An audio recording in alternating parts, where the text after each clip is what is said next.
सभी दर्शकों को अश्विनी रोंघे का प्यार भरा नमस्कार। आज इंटरनेशनल वुमेन्स डे के अवसर पर हमारे यहाँ पे स्टूडियो में उपस्थित है doctor Mrigya Raina Deshpande ma'am. Madam नमस्कार। स्टूडियो में आपका स्वागत है। मैम सीनियर कंसल्टेंट है सिनर्जी हॉस्पिटल छत्रपति संभाजीनगर में और चीफ आईवीएफ कंसल्टेंट है सीमार समर्थ आईवीएफ के साथ। मैम आज का अपना विषय है कि आईवीएफ प्रोसीजर बार बार क्यों दोहरानी पड़ती है, तो इस विषय में आप हमारे प्रेक्षकों को मार्गदर्शन करें। सबसे पहला क्वेश्चन आपको पूछना चाहूँगी, आईवीएफ होता क्या है और आईवीएफ की यशस्विता के बारे में आप क्या बताएंगे? आईवीएफ का मतलब है इन विट्रो फर्टिलाइजेशन, जिसे आम लैंग्वेज में टेस्ट ट्यूब बेबी बोला जाता है। जब एक महिला के शरीर में नेचुरल प्रेगनेंसी रहती है तो इसकी प्रक्रिया क्या होती है, एक स्त्री बीज और पुरुष बीज जुड़ते हैं, जो कि फैलोपियन ट्यूब में ये प्रोसेस होता है शरीर में। ये जुड़कर एम्ब्रियो तैयार करते हैं और फिर 2-3 दिन में ये एम्ब्रियो जाकर गर्भ में बैठ जाता है और इसकी बढ़त होती है। जब इसी प्रोसेस को हम एक आईवीएफ लैब में करते हैं तो इसे हम इन विट्रो फर्टिलाइजेशन बोलते हैं, आईवीएफ बोलते हैं। और इसमें प्रोसेस जो है थोड़ा सिंपल में मैं बताऊंगी कि इसमें क्या किया जाता है कि महिला के मासिक पाड़ी के दूसरे दिन से उसे कुछ हार्मोन्स के इंजेक्शंस दिए जाते हैं, जिसका उद्देश्य होता है कि महिला के शरीर में लगभग 7 से 8 बीज बनने चाहिए।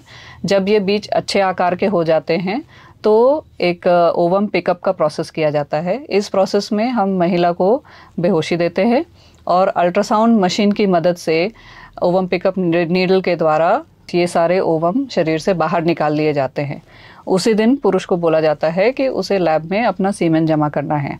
फिर स्त्री बीज और पुरुष बीज को मिलाकर भ्रूण तैयार किया जाता है, जो कि लैब में बहुत ही कंट्रोल्ड कंडीशन में किया जाता है। इसके 2 तरीके होते हैं, आईवीएफ और इक्सी। तो आईवीएफ के प्रोसेस में स्त्री बीज और पुरुष बीज को एक मीडिया में डिश में रखा जाता है, लैब में बहुत ही कंट्रोल्ड कंडीशन में रखा जाता है और इसमें भ्रूण तैयार होता है। दूसरा प्रोसेस होता है इक्सी, जो कि आप समझिए एक बड़ा माइक्रोस्कोप है जिसके अंदर स्त्री बीज को रखा जाता है और इंजेक्शन के द्वारा पुरुष बीज को स्त्री बीज के अंदर डाला जाता है, जिससे कि भ्रूण तैयार होता है। अब दोनों में से किसी भी प्रोसेस से एम्ब्रियो तैयार हुआ हो उसे हम मीडिया में इंक्यूबेटर में 3 से 5 दिन तक आईवीएफ लैब में रखते हैं और जब एम्ब्रियोस तैयार हो जाते हैं तब हम उसे एम्ब्रियो ट्रांसफ़र के प्रोसेस के द्वारा महिला के शरीर में डालते हैं। अब ये सारे भी जो हैं बहुत ही टेक्निकल चीज़ें हैं, लेकिन एक बार हमने एम्ब्रियो को महिला के शरीर में डाल दिया तो फिर वो बढ़ेगा क्या, उसका आगे क्या होगा, सब कुछ पर 100% कंट्रोल नहीं होता। तो ये एक समझने की बात है कि इस प्रोसेस का पूरी दुनिया में कहीं भी 100% सक्सेस रेट नहीं है।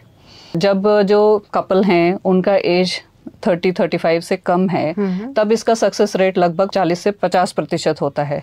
जैसे जैसे उम्र बढ़ती जाती है थोड़ा इस रेट पर फ़र्क पड़ता है और धीरे धीरे ये सक्सेस रेट कम होता है उम्र के साथ।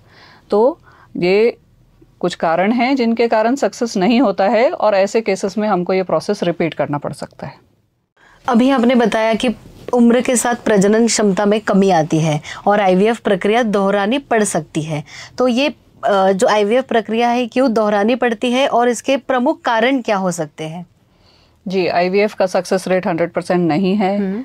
विद एज इसका सक्सेस रेट घटता है, लेकिन इसके सक्सेस नहीं होने के एज के अलावा और भी कई कारण होते हैं। अब इसमें आपने देखा कि प्रमुख भूमिका किसकी है, स्त्री बीज की और पुरुष बीज की। तो स्त्री बीज की गुणवत्ता में कुछ कमी हो, पुरुष बीज की गुणवत्ता में कमी हो किसी भी कारण से, तो ये भ्रूण की गुणवत्ता पे असर करता है। अगर भ्रूण में कुछ जेनेटिक डिफेक्ट हो किसी कारण से तो उसमें बढ़ने की क्षमता कम होती है, उसकी बढ़त शरीर में नहीं होती है। या फिर समझिए हमने भ्रूण को कहाँ डाला है, बच्चेदानी में डाला है, तो बच्चेदानी में अगर कोई परेशानी है, जैसे कि इसमें कभी कभी जन्मजात इसके आकार में कुछ चेंजेस होते हैं, जैसे कि बच्चेदानी में पर्दा होता है जिसे हम सेप्टेट यूट्रस कहते हैं, यूनिकॉर्नुएट यूट्रस है, बायकॉर्नुएट यूट्रस है, आर्कुएट यूट्रस है। इन सभी कंडीशंस में बच्चेदानी का आकार नॉर्मल से अलग होता है। या कभी कोई पुराना इन्फेक्शन हो जिसके कारण बच्चेदानी के अंदर की परत जो है वो ऑप्टिमल नहीं है, जैसे कि एंडोमेट्राइटिस है या अंदर एंडोमेट्रियल पॉलिप है, सबम्यूकस फाइब्रॉइड है। इन कंडीशंस में बच्चेदानी अफेक्ट होती है जिसके कारण हो सकता है भ्रूण बढ़ ना पाए।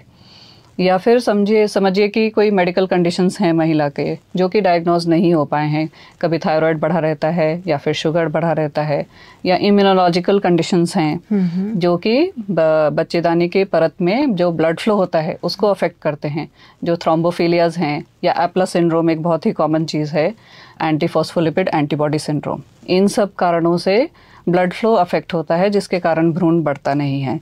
तो ये कोई भी कारण रहे तो इसके कारण हो सकता है कि सक्सेस हमें ना मिले और हमें साइकिल रिपीट करने की ज़रूरत पड़े। ये आईवीएफ की प्रक्रिया जब हम करते हैं तो उसमें शुक्राणु और स्त्री बीज की गुणवत्ता क्या मायने रखती है?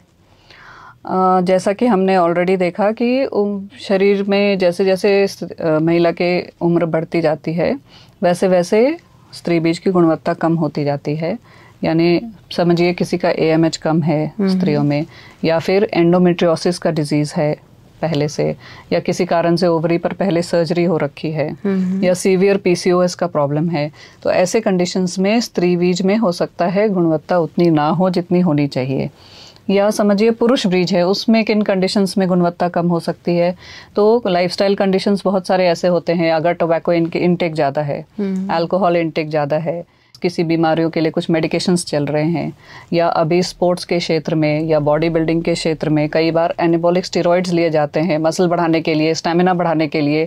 इसके साइड इफ़ेक्ट्स कई बार लोगों को पता नहीं होते हैं, जिससे कि वो ले लेते हैं और बाद में हमें समझ आता है कि इसका पुरुष बीज पर एडवर्स इफेक्ट था।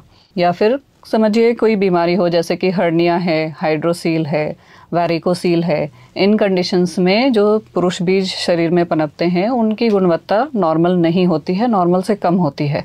अब स्त्री बीज और पुरुष बीज की जब गुणवत्ता कम होती है तो इसका IVF पे बहुत बड़ा असर पड़ता है, उसके सक्सेस रेट पे। इसलिए इस पे हम खास फोकस करते हैं और इसे इम्प्रूव करने की कोशिश करते हैं।